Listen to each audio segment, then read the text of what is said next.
Bueno, iniciamos y daremos unos 2 minutos para que se terminen de conectar.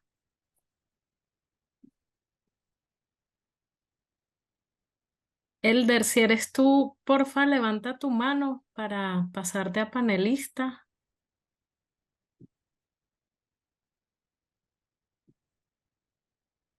Creo que todavía no. Es que todos se conectan con el mismo link. Ujú.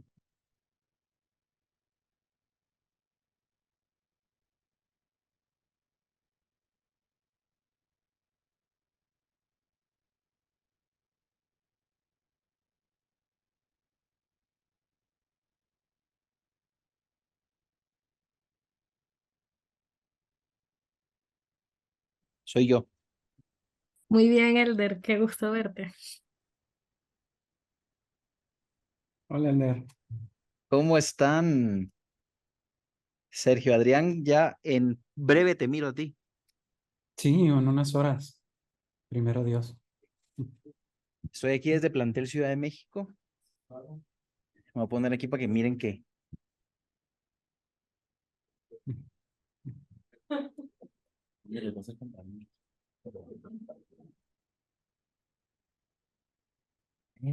ver, a ver, a ver.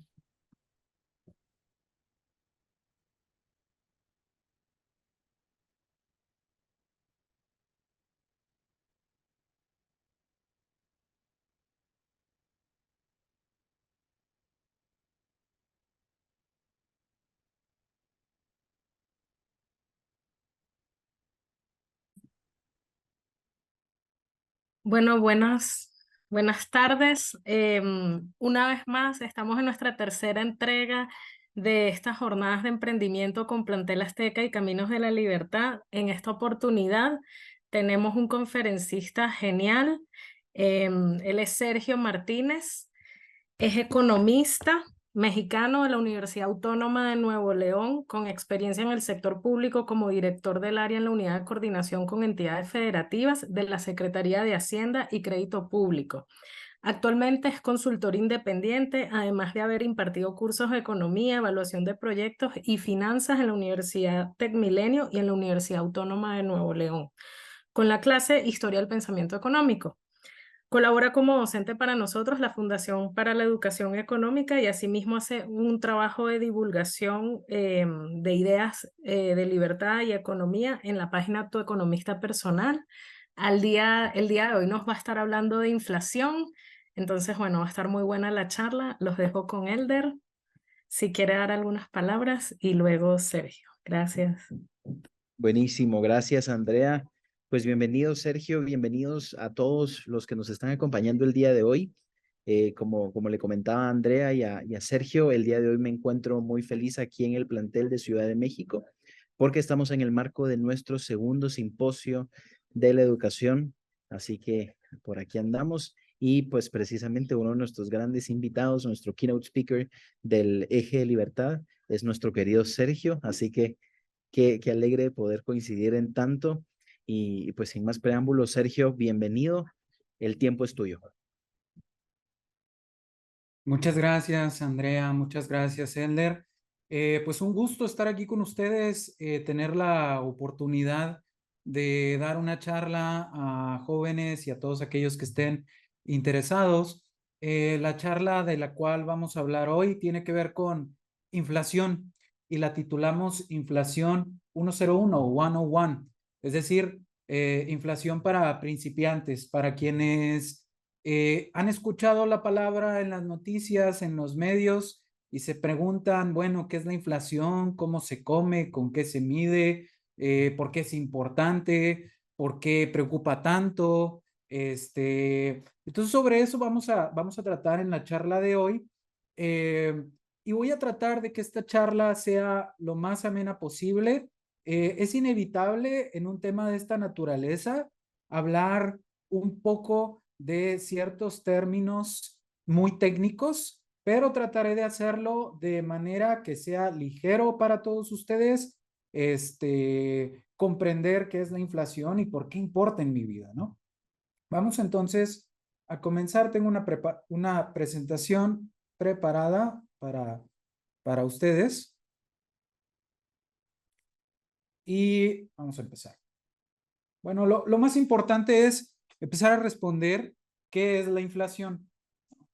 Y aunque parezca sorprendente, puede uno tomar varias definiciones. Hay varias definiciones de lo que es la inflación. No hay una sola. Y hay definiciones muy técnicas y definiciones relativamente sencillas, ¿no? Entonces, aquí, bueno, permítanme porque aquí se movió esto. Ok, perfecto. Entonces, hay distintos tipos de definiciones. La más coloquial con la que nosotros podemos entender la inflación es la de demasiado dinero persiguiendo pocos bienes. Es decir, hay inflación cuando hay mucho dinero en la economía y ese dinero se está gastando en relativamente pocos bienes. Entonces, esa es una definición coloquial. Hay otra más tradicional que si ustedes abren un libro de texto de economía, la van a encontrar y que es la definición que usan los bancos centrales alrededor del mundo o que se usa en la literatura económica más seria, y que es que la inflación es un incremento general y sostenido en el nivel de precios. Ahora, de esta definición tradicional, es bien importante rescatar dos cosas muy valiosas. Los adjetivos general y sostenido son bien importantes. ¿Por qué? Porque a veces, no sé, vemos en las noticias que sube el precio del limón. Sube el precio del limón en el supermercado. Y la gente sale agitando los brazos y diciendo, es inflación, es inflación. Pero que suba el precio de un bien en particular no necesariamente es evidencia de inflación. La inflación ocurre cuando hay un incremento general, es decir, cuando todos los precios o la mayoría de los precios está subiendo, no cuando solo un precio aislado sube. Que un precio de un bien suba en particular se puede explicar por muchas razones y no necesariamente se debe a razones negativas. Si, por ejemplo, la gente quiere más limones para hacer más pies de limón, es normal que el precio del limón suba. Y eso no necesariamente es negativo, ¿no? Pero eso sería tema de otra charla sobre el sistema de precios. Entonces, siempre que hablemos de inflación, nos vamos a referir a un incremento en el nivel general de precios, ¿sí? Y más adelante vamos a hablar un poquito de cómo se mide. Ahora, yo quiero, como quiera, rescatar dos definiciones más. Una es la definición de la Escuela Austríaca de Economía, para la cual la inflación es simplemente un incremento en la oferta monetaria. Ahora, la palabra oferta monetaria, ¿qué significa? Significa sencillamente la cantidad de dinero que está circulando en la economía. ¿De acuerdo? Eso es la oferta monetaria, la cantidad de dinero que está circulando en la economía a través del sistema financiero, a través de los bancos y de otras instituciones financieras. Entonces, esta definición también es importante. ¿Por qué? Porque nos pone a pensar en que lo importante de la inflación es el dinero, ¿sí? A veces cuando hablamos de inflación le ponemos mucho acento o mucho énfasis a los precios de los bienes, pero los precios de los bienes son un síntoma de algo, no son el problema en sí. El incremento en el nivel general de precios no es el problema en sí, es un síntoma de un problema que viene detrás y que es que se está incrementando la cantidad de dinero en circulación. Bien importante tomar nota de esto. Y por aquí yo les dejo una definición personal que a mí me gusta mucho usar en este tipo de charlas y en la cual yo sostengo que la inflación es una indigestión, es como una indigestión de dinero en la economía. Es similar a cuando uno come mucho y está come, come, come, come, come, y de pronto se siente mal y siente el estómago muy lleno, y eso te hace sentir enfermo, te hace sentir pesado, no funcionas igual. Algo similar le pasa a la economía cuando hay demasiado dinero. Cuando hay demasiado dinero circulando, es como si la economía empezara a sufrir problemas de indigestión. ¿Vale? Entonces, clave de aquí, entender que el dinero, el aumento del dinero en circulación genera inflación y que la inflación se refleja en un incremento en el nivel general de precios. Con esto, ustedes que me están escuchando ya pueden ir destruyendo o desterrando uno de esos mitos populares, ¿no? O una de esas malas ideas populares, que es la siguiente. Pues hay muchos pobres en el mundo o hay muchos pobres en un país. El gobierno o otra institución debería simplemente ponerse a imprimir billetes, regalarlos y eso nos haría más ricos. Bueno, ¿cuál es la razón de que eso no nos haría más ricos? La razón es que el dinero tiene una función esencial en la economía, que es la de facilitar los intercambios, pero el dinero al final del día no se come. Uno no come dinero. Uno lo que come son bienes y servicios. Entonces, lo que hace verdaderamente rico a un país es la cantidad de bienes y servicios que es capaz de producir. Y ahí nos podemos meter en otra discusión de, bueno, ¿y qué se necesita para que incremente esa cantidad de bienes y servicios que un país puede producir? Pero es bien importante destacar esto. El incremento en la cantidad de dinero no nos vuelve más ricos. Lo que nos vuelve más ricos es poder producir cosas que la gente desea, que los consumidores desean comprar. ¿Vale? Entonces, vamos a continuar. Y esta es la parte técnica. ¿Sí? Ni siquiera las gráficas que les voy a mostrar más adelante es lo técnico. Esta es la parte técnica y vamos a tener un espacio de preguntas, así que por favor tengan toda la confianza del mundo de hacerme preguntas. No hay preguntas tontas, más bien la actitud que uno no debe tener es quedarse con una pregunta sin hacerla. Entonces, por favor, si de esto quieren házmelo saber para yo poderla responder adecuadamente. Voy a presentarles algo que en economía se llama ecuación cuantitativa del dinero. Y ya nada más escuchamos la palabra ecuación y ya a lo mejor algunos en el público ya, ya se va a poner técnico esto. No, no tengáis miedo. No es nada del otro mundo. Y se los dice a alguien que es alérgico a las matemáticas. No es nada del otro mundo y al contrario es algo bien útil. Y para entender qué es la ecuación cuantitativa del dinero, para qué nos va a servir para entender todo esto, yo les voy a poner así como un escenario mental, ¿sí? Que no es nada original, yo me lo estoy copiando de otro economista que se llama Scott Sumner y que usa un ejemplo muy similar en un libro de texto de economía que es suyo. Entonces vamos a imaginar que ustedes reciben un ingreso mensual de 5,000 pesos y a ese ingreso le vamos a poner M, ¿sí? Como en álgebra. Los que ya habrán llevado algo de álgebra o habrán escuchado algo de álgebra o recuerden álgebra, recordarán que en álgebra le ponemos letras a los números, ¿no? Entonces vamos a llamarle esta cantidad M, que es el ingreso mensual que recibes. Ahora, si tú recibes ese ingreso mensual mes a mes y mes a mes lo gastas, en un año habrás gastado 12 veces tu dinero. Esa cantidad de veces que el dinero se usa a lo largo del año, la vamos a llamar V, ¿sí? Veces V. M, dinero, M, money, ¿vale? V, veces en las que se usa el dinero. Entonces, en un año, uno podría hacer una multiplicación muy sencilla y decir que en un año uno gasta alrededor de M por V cantidad de pesos. Es decir, de 5,000 pesos por 12 veces que se gasta en el año, 60,000 pesos. A lo largo del año uno gasta M por V 60,000 pesos. ¿Y por qué estoy usando esto de M por V? A continuación lo vamos a ver. Entonces vamos a quedarnos con esto. M por V, 60,000 pesos aquí en la cabeza y vamos a continuar.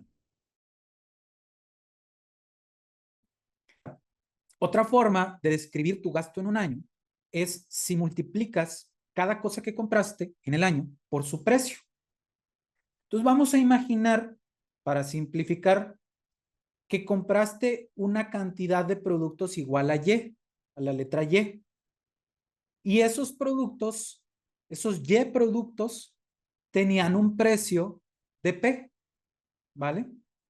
Entonces, a lo largo del año, tú estuviste comprando P por Y. Es decir, estuviste gastando 60,000 pesos, donde 60,000 pesos se refiere a la cantidad de productos que compraste Y por el precio que estos productos tenían. Si se fijan, podemos juntar las dos formas de ver el gasto, la M por V y la P por Y. Por definición, entonces, se cumple esto que llamamos una identidad. Una identidad es una ecuación algebraica que se cumple por definición. Algo así como decir Sergio igual economista. Por definición, esa es una identidad, porque por definición yo soy economista y me llamo Sergio. ¿Vale? Entonces, tenemos esta identidad. M por V igual a P por Y. Y este ejemplo que usamos de 5,000 pesos mensuales y que lo gastas 12 veces al año, lo podemos generalizar para toda una economía como la mexicana, estadounidense o cualquier otra economía del mundo. Y esa ecuación es bien útil en economía. A M le vamos a llamar la cantidad de dinero en circulación, a V la velocidad del dinero, es decir, la cantidad de veces que el dinero se está gastando, a P le vamos a llamar el nivel de precios y a Y le vamos a llamar el nivel de producción. Es decir, cuántos bienes y servicios se están produciendo en una economía. ¿Por qué nos interesa esta ecuación? Porque de manera muy sencilla nos da una idea de la relación entre esas cuatro variables. Dinero, velocidad del dinero, producción y precios de los bienes y servicios. Si ustedes se saben esta identidad, ustedes van a poder hacerle mucho sentido a muchas noticias económicas. Y si no la memorizan para la charla que estamos teniendo hoy, después la van a poder consultar en otro lado. Pero quiero enseñarles por qué nos es útil. ¿Sí? Y la razón por la que nos es útil es porque, fíjense, si yo quiero que esa igualdad se mantenga, M por V igual a P por Y, entonces, si yo controlo V y controlo Y y no dejo que se muevan, un incremento en M necesariamente tiene que causar un incremento en P para que la igualdad se mantenga. Entonces, esta identidad que tiene sentido económico, que es intuitiva, ya nos dice algo muy fuerte. Si tú aumentas la cantidad de dinero en circulación y no estás incrementando la producción de bienes y servicios, los precios van a... Fíjense qué importante conclusión. Y es tan importante y es intuitiva. Si tú nada más arrojas dinero en la economía y no estás haciendo que se produzcan más bienes y servicios de alguna forma, la gente que va a tener ese dinero lo va a ir a gastar. Pero como los bienes no están incrementando, lo único que va a pasar es que ese gasto adicional, cuando lo reciban las empresas, van a decir, caray, no tengo suficiente producción para satisfacer la demanda de la gente. Entonces voy a subir precios. Y eso es lo que ocurre a nivel general y de manera muy masticadita en una economía. ¿Sí? Ahora, hay algo importante aquí, que en charlas de inflación a veces no se habla tanto, pero yo por algo les puse esta ecuación, porque no solo la M importa, puede importar también la V. La V, dijimos, es la velocidad del dinero, la cantidad de veces que el dinero se está gastando. O decimos que el dinero está cambiando de manos. Y la velocidad del dinero aumenta sobre todo cuando hay incertidumbre en la economía. Porque cuando hay incertidumbre en la economía, la gente, bueno, por un lado puede tener incentivo a ahorrar, pero por otro lado puede tener un incentivo a decir, caray, yo no sé si los precios van a aumentar el siguiente año, entonces mejor gasto mi dinero ahorita antes de que los precios suban. Pero si toda la gente piensa eso y toda la gente empieza a incrementar el ritmo con el cual gasta, eso también puede tener efectos inflacionarios. Y eso cuando la primera vez que yo lo entendí me hizo así como, ¡puas! O sea, no solo es la cantidad de dinero, es también la cantidad de veces que ese dinero se está usando a lo largo de un periodo determinado. Y esa cantidad de veces es muy sensible a si la gente tiene miedo de que los precios vayan a aumentar. ¿Por qué les estoy diciendo yo esto? ¿O por qué estoy yo haciendo un énfasis en esto? Porque la inflación se puede convertir en una espiral sin control. ¿Cómo así? Cuando la inflación sube, porque incrementaste la cantidad de dinero en circulación, la gente empieza a ver que los precios están subiendo. Pero si la gente empieza a ver que los precios están subiendo, ya dijimos que la gente empieza a gastar más. ¿Para qué? Para tratar de ahorrar lo que pueda. Si yo pienso que el precio de la leche va a subir el siguiente mes, ¿qué hago ahora? Pues compro un montón de leche antes de que el precio suba. ¿De acuerdo? Entonces me pongo a comprar más de bienes y servicios por miedo a que el precio suba. Pero ¿eso qué hace? Que los precios suban más todavía. Y luego, como la gente ve que los precios se están subiendo todavía más de lo que esperaban, incrementa todavía más su nivel de gasto. Y entonces los precios vuelven a subir. Y esta espiral se puede llegar a salir de control. Y se ha salido de control en países que no tienen un control, valga la redundancia, que no tienen un control adecuado de la cantidad de dinero en circulación y que no generan las expectativas adecuadas para tratar de apaciguar la incertidumbre en la economía. ¿Vale?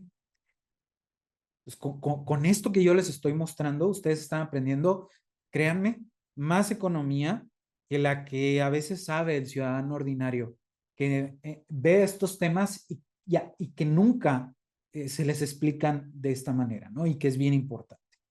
Yo hice esta gráfica de inflación para México, está cortada, le faltan los años más recientes, pero no la actualicé porque mi foco en esta gráfica es que vean la relación que hay entre velocidad del dinero e inflación y que se ve sobre todo en los años 80. En los años 80 en México hubo graves problemas de inflación. Padres o abuelos que hayan vivido en la década de los 80 y trabajado también en ese periodo, les podrían decir lo difícil que fue tener, por ejemplo, una inflación de alrededor del 100% en un año. Piensen lo que es una inflación de 100% en un año. Una inflación de 100% en un año significa que los precios están creciendo 100% en un año. ¿Y qué significa que los precios crezcan 100% en un año? Que los precios están duplicando cada año. ¿Cómo así? Imagínense ir a comprar un kilo de tortillas hoy y que al siguiente año el precio del kilo de tortillas sea el doble. Y no solo el precio del kilo de tortillas, sino en promedio para todos los bienes. Eso es muy duro. Eso genera mucha incertidumbre. Y eso se vivió en México en los años 80. Y se vive actualmente en otras economías latinoamericanas y también de otros países. 2022 fue un año de graves problemas inflacionarios que apenas como que se empiezan a controlar, pero que no se ve todavía la salida, ¿eh? Y entonces preocupa que todavía tengamos niveles de inflación elevados. Vean cómo después de 1990 las cosas empezaron a calmar. Y también quiero que vean que hay una relación, yo me estoy adelantando, quiero que vean que también hay una relación entre velocidad e inflación. Vean cómo van de la mano. O sea, primero ocurre la inflación y luego le sigue un incremento en la velocidad del dinero. Porque eso es normal, ¿sí? Por cierto, estos datos son públicos, yo los tomé del INEGI para, ay, una disculpa, yo los tomé del INEGI para México y tomé algunos datos adicionales del Banco Mundial para calcular la velocidad del dinero, porque esa no es una estadística que da como tal el INEGI, pero que uno puede calcular tomando algunos datos adicionales, ¿no? Y antes de seguir con la presentación, yo les quería mostrar también, voy a dejar de compartir momentáneamente, yo les quería mostrar también un gráfico muy sencillito que yo elaboré en Tableau Public, que es una herramienta de inteligencia artificial que se usa mucho para análisis de datos. Y lo que están viendo aquí es un mapita mundial donde los colores te están dando una indicación de la tasa de inflación. Entonces, los colores se empiezan a poner amarillentos a partir de una tasa de inflación de 8%. Esto es con datos de 2022, que es el año para el cual tenemos datos obviamente más recientes anuales. 2023 sigue en marcha. Entonces, vean cómo la mayoría de los países en el mundo están en color amarillento. Una inflación de 8% o más es una inflación quizá no tan alta como una inflación de 100%, pero sí es una inflación que ya empieza a preocupar. Por ejemplo, como dato, en México se trata de tener una inflación de alrededor del 3%. Entonces, una inflación del 8%, pues ya es una inflación preocupante. Los países que pueden ver en rojo son países en donde la inflación es muy elevada. Por ejemplo, en Venezuela, la inflación en 2022 fue de 210%. 210% significa que los precios se triplicaron en 2022, ¿sí? Y luego pueden ver otros países como Zimbabue, 280 y 285%. O sea, casi cuatriplicados los precios de un año a otro. En México tuvimos una inflación elevada de 8% en 2022. En Chile, que es una economía latinoamericana fuerte, vean también como una inflación de 11.63%. 2022 fue un año de gran preocupación sobre la inflación, ¿no? Y solo en algunos países la inflación se mantiene por debajo del 8%. Pero eso no significa que no vayan a ocurrir presiones inflacionarias sobre esos países más adelante. Y habrá que estar atentos, porque la inflación puede ser contagiosa, en cierto sentido. Bueno, esto solo les quería mostrar así un vistazo muy rápido por colorcitos de cómo está la situación en el mundo. Vamos de vuelta. Vamos de vuelta a la presentación.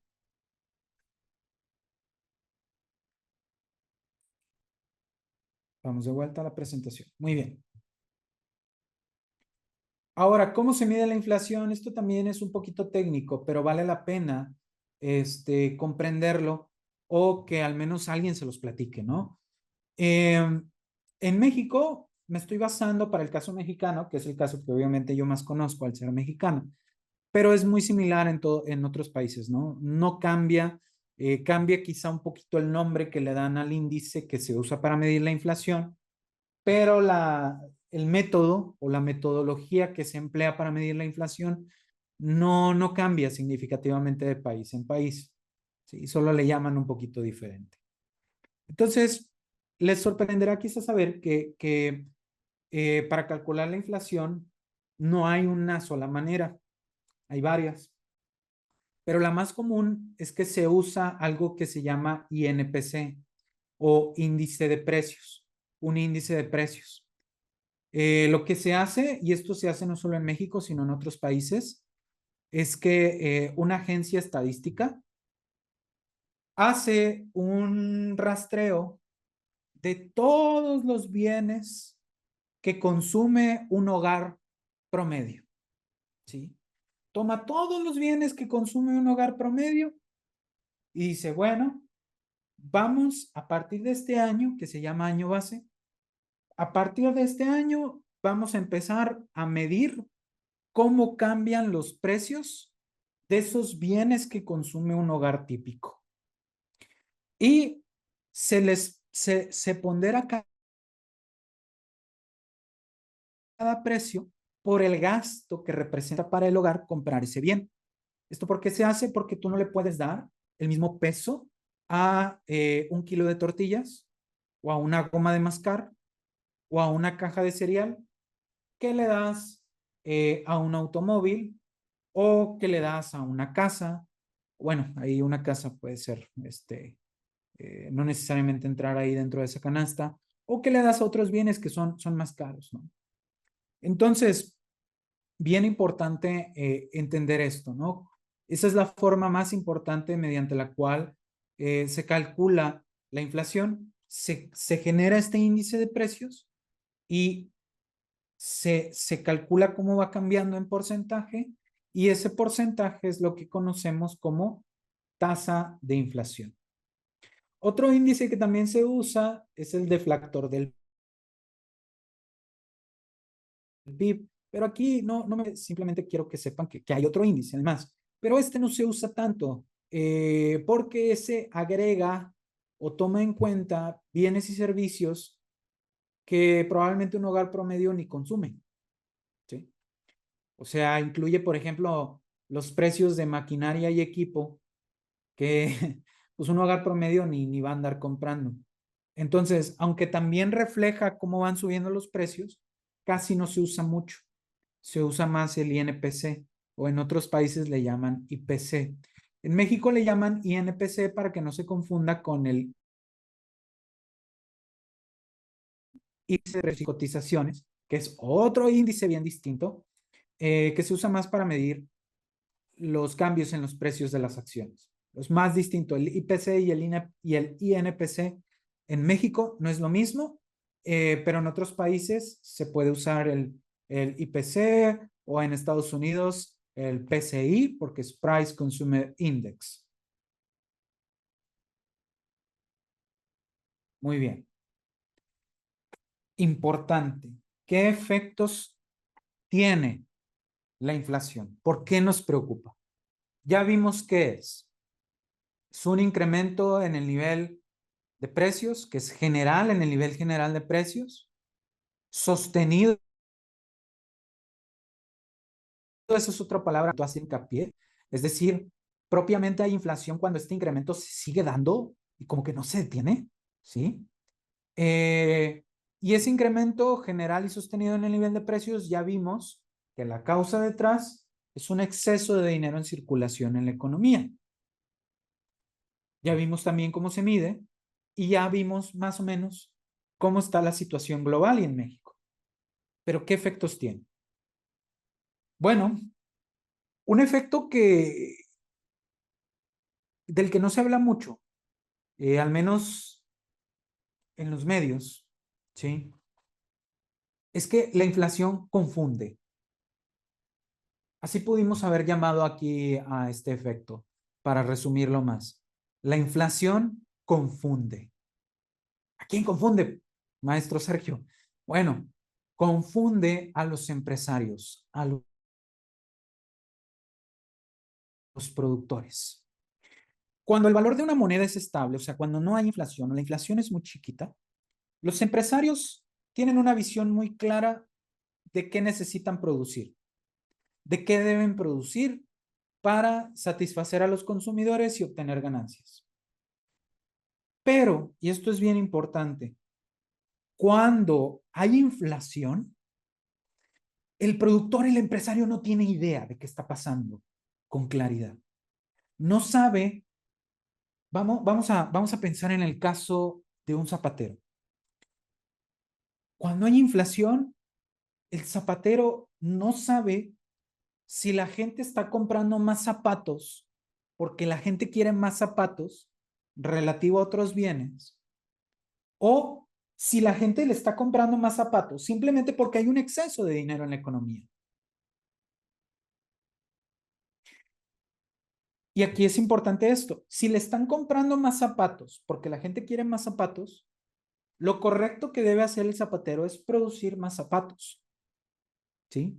Contratar trabajadores, abrir más sucursales, más zapaterías y producir más zapatos. Si la gente está comprando más zapatos porque quiere más zapatos, pero si la gente solo está comprando zapatos porque hay más dinero en la economía y está incrementando el nivel de gastos general, lo correcto, la decisión correcta para un empresario no es producir más zapatos, es elevar precios. Pero ¿cómo puede el empresario saber a qué se debe el incremento en precios? No lo puede saber, él solo ve que la gente está gastando más en zapatos. Entonces la inflación confunde. Y confundir al sistema económico es perjudicial, porque si el empresario no sabe adecuadamente cómo responder, no va a querer producir a largo plazo. Y recuerden lo que mencioné al principio. Lo que hace rico a un país es su nivel de producción. No imprimir más dinero. Imprimir más dinero, yo mañana puedo comprar una máquina que imprime un montón de billetes con mi cara, repartirlos a la gente y la gente no va a hacer nada con ellos. Son pedazos de papel, los va a romper o los va a tirar a la basura. El dinero como tal no es riqueza. La riqueza es la producción de bienes y servicios. Entonces, si yo confundo a los empresarios, si yo confundo a los productores, a los vendedores, a la gente en general, la gente no va a gastar, no va a invertir, no va a producir de la manera en que lo tiene que hacer para que la economía funcione bien. Por eso entonces, es que la inflación, además de confundir, propicia que haya un menor nivel de inversión. ¿Por qué? Cuando un empresario toma una decisión de inversión, lo que hace el empresario es pensar, a ver, ¿cuántas ganancias voy a obtener en el futuro? Pero para proyectar esas ganancias en el futuro, tiene que tener una idea de más o menos cuál va a ser la inflación en el futuro. Si la inflación va a ser muy elevada, el empresario tiene que entender que esas ganancias que él está proyectando están infladas.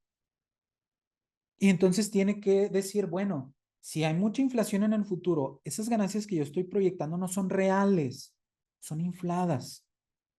¿Sí? Pero si el empresario no sabe qué inflación, para el empresario es muy riesgoso invertir dinero en un proyecto de largo plazo. ¿Y qué creen? Los proyectos de largo plazo son los que hacen a una economía crecer. Una economía no crece porque la gente se la pase siempre haciendo lo mismo o nada más gastando dinero. Las economías crecen cuando alguien tiene una idea, invierte en ella y hace escalar su proyecto de manera que haya un mar de mercancías o de bienes y servicios en la economía. Entonces, la inflación propicia una menor inversión y también propicia, y esto es bien importante, menos incentivos también a prestar dinero. ¿Cómo así? ¿Y por qué esto es importante? Bueno, pensemos, por ejemplo, vamos a pensarlo así, algo que sea fácil de entender. Un videojuego actual ronda los 1,000 pesos, ¿no? Entonces, si yo le presto 1,000 pesos a una persona, yo a esa persona le estoy prestando el equivalente de un videojuego.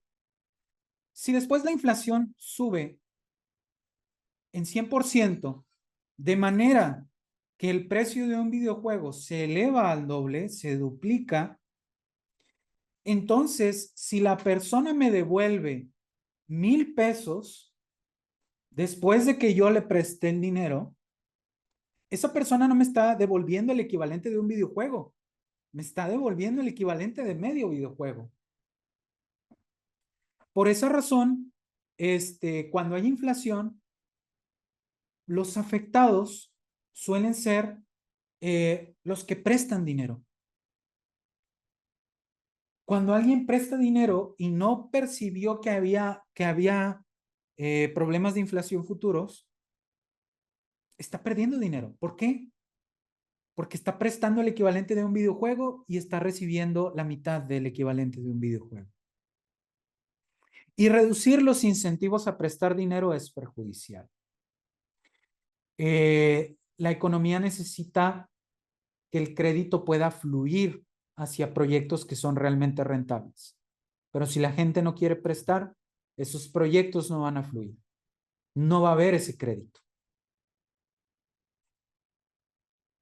Ahora, una institución muy importante en el tema de la inflación y de la política monetaria en general es el Banco Central. La mayoría de los países, todos quizás, espero no estarme equivocando, tienen un Banco Central. ¿Y el Banco Central qué es? Es una institución que tiene como mandato principalmente pues controlar la cantidad de dinero en circulación e idealmente, no que necesariamente hagan, cuidar la estabilidad de precios. ¿Sí? Algunos países además añaden un mandato adicional que es no solo estabilizar precios, sino también procurar que haya crecimiento económico, ¿no? Que la cantidad de circulación de dinero propicie ciertas metas o objetivos de crecimiento económico. Hay ahí algo, a veces alguna discusión de si en México o en otros países se debería tener este tipo de mandato dual o si solo basta con la estabilidad de precios. Es trivial. ¿Por qué es trivial? Porque si hay estabilidad de precios, hay crecimiento económico. O al menos hay una condición que es clave para el crecimiento económico. Entonces, está un poquito de más cuando hay un mandato dual. Sí, pero eso es tema de discusión más técnica. Ahora, muchos bancos centrales respetables tienen autonomía y la autonomía es bien importante porque la autonomía, ¿qué es la autonomía? La autonomía protege al Banco Central de decisiones arbitrarias de los gobiernos, decisiones que pueden elevar la tasa de inflación, incrementando la cantidad de circulación de dinero de manera poco prudente. La autonomía lo que hace es que un banco central tenga reglas muy claras de qué hacer cuando la inflación está empezando a subir. Y bueno, aquí no voy en esta presentación a charlar tanto del desempeño de los bancos centrales, porque esa es una charla más larga. Pero esto sí es importante, entenderlo al menos de manera superficial. Los bancos centrales importan porque los bancos centrales son los principales responsables de la cantidad de dinero en circulación. Y la autonomía, queremos que las decisiones que toman estos bancos no tengan prejuicios políticos de por medio, que puedan ser perjudiciales. Los bancos centrales, al tener control sobre la cantidad de dinero en circulación, inyectan dinero a la economía de muchas formas. Tradicionalmente, si ustedes abren un librito de economía, van a ver que las formas que se mencionan son con operaciones de mercado, comprando y vendiendo activos de los bancos, o con cambios en los cocientes de reservas de los bancos, o con cambios en las tasas de descuento. No me voy a meter tan a fondo, pero sí les quiero explicar al menos un mecanismo por el cual los bancos centrales cambian la cantidad de dinero en circulación. Y este mecanismo es el siguiente. Si un banco central quiere incrementar la cantidad de dinero en circulación, algo que hace es que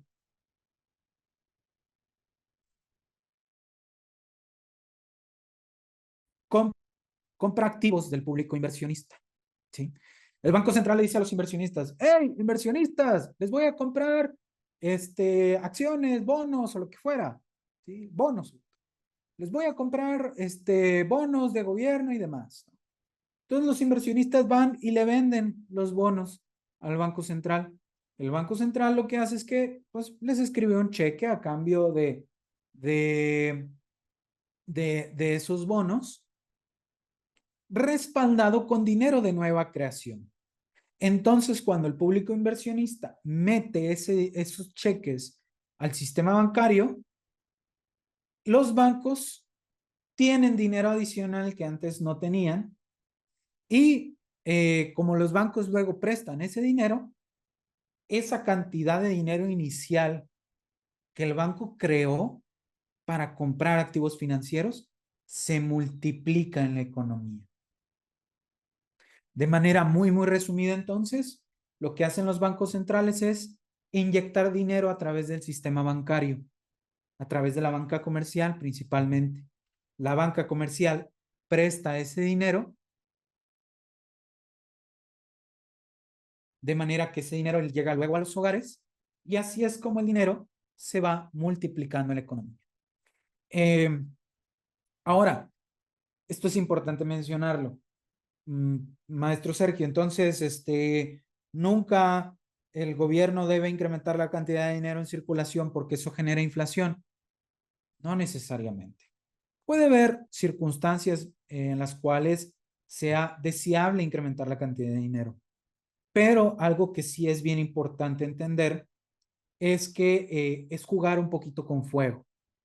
Se le puede salir muy fácil de control a un gobierno incrementar la cantidad de dinero en una economía.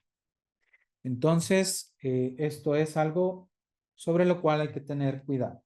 Ya para ir terminando, porque tenemos un tiempo que quiero aprovechar también para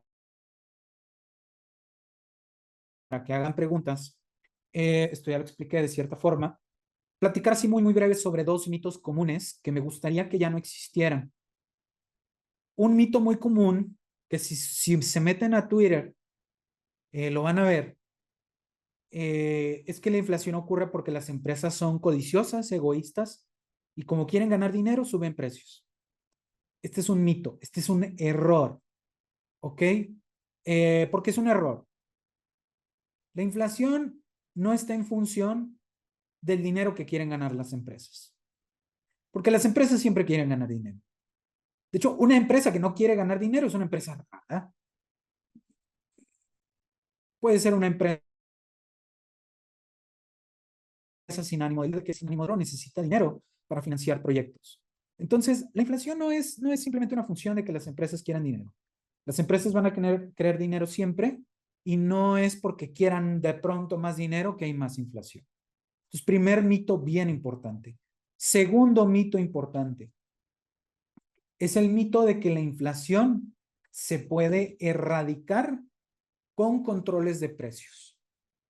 Entonces, hay gente que dice, ay, pues si la inflación es que están subiendo los precios, pues deberíamos obligar a las empresas a que no vendan sus productos a precios más altos. Esto es contraproducente, esto no funciona, se ha intentado en varios países y los efectos son siempre perjudiciales. No puedes controlar la inflación con controles de precios. Suena raro, ¿no? Estoy diciendo que la inflación se refleja en un incremento en el nivel de precios y alguien que no sabe economía podría decir, bueno, pues controlemos los precios. Pero esto es similar a que si fueras con el doctor porque tienes problemas de escurrimiento nasal y el doctor te regala meterte un par de servilletas en el orificio nasal para curarte de ese escurrimiento nasal, pues no sirve de nada. Si tú te pones unas servilletitas en la nariz, pues sí, ya no vas a estar soltando líquido de la nariz, pero eso no significa que el problema va a desaparecer, solo lo estás como conteniendo, como disfrazando, queriendo tapar el sol con un dedo. Entonces, no, la inflación no se erradica con controles de precios. Los controles de precios solo crean malestar en la economía. Si el gobierno le pide a una empresa que no eleve precios por encima de cierto nivel, eso solo va a hacer que la empresa tenga menos incentivos para pedir, y eso al final nos hace menos ricos en general. Muy bien, pues muchísimas gracias. Creo que estoy cortando justo a tiempo para una sesión de preguntas y respuestas. Entonces, estoy abierto a lo que me digan. Gracias. Muchas gracias, Sergio. Pueden apuntar sus preguntas, escribirlas ahí en el cuadrito de preguntas y respuestas, y yo con mucho gusto las leo, las leo.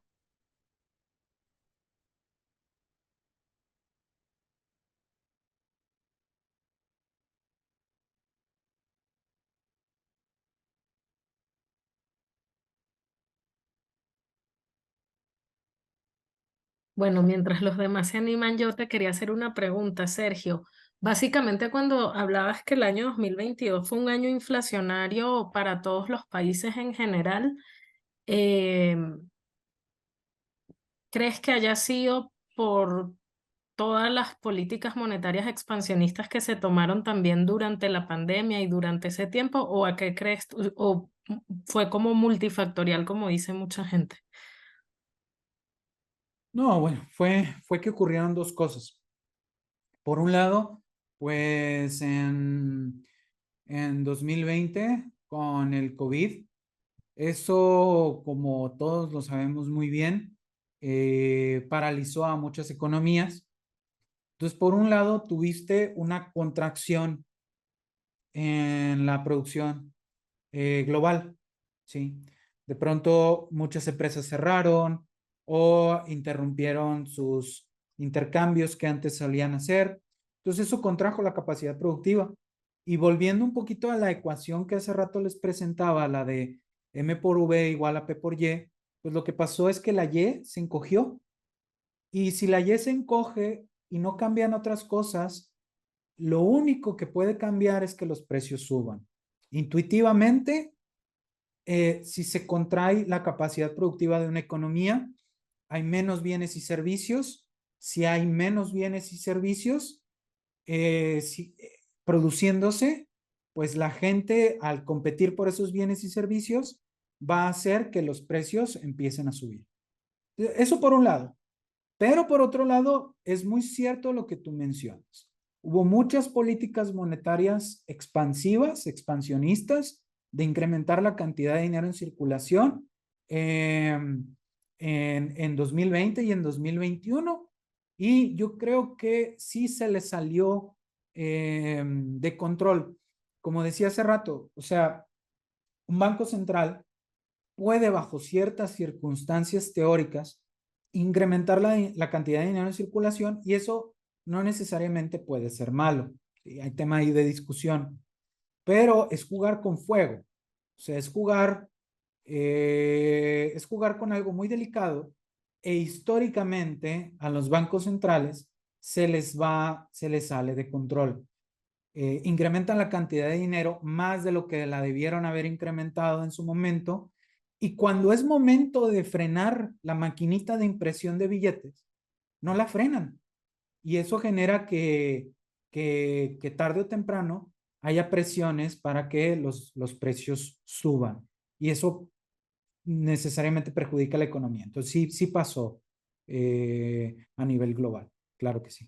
Gracias, Sergio. Acaba de entrar una pregunta. Dice, ¿qué estrategia podríamos tomar nosotros los jóvenes para evitar salir afectados por la inflación? Muy buena pregunta, y es una pregunta muy típica que se hace cuando se habla de inflación.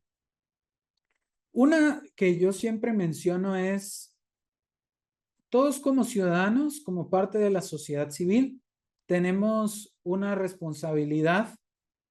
No me gusta mucho la frase responsabilidad social, pero sí como una especie responsabilidad cívica, creo que es la mejor frase. Tenemos una responsabilidad cívica por estar enterados de este tipo de problemas y por entonces exigir una rendición de cuentas de las instituciones que se supone que tratan de evitar estos problemas. Eso por el lado como social, ¿no? Por el lado individual, es importante tener un portafolio diversificado. ¿A qué me refiero con un portafolio diversificado? A ahorrar en distintos instrumentos de inversión.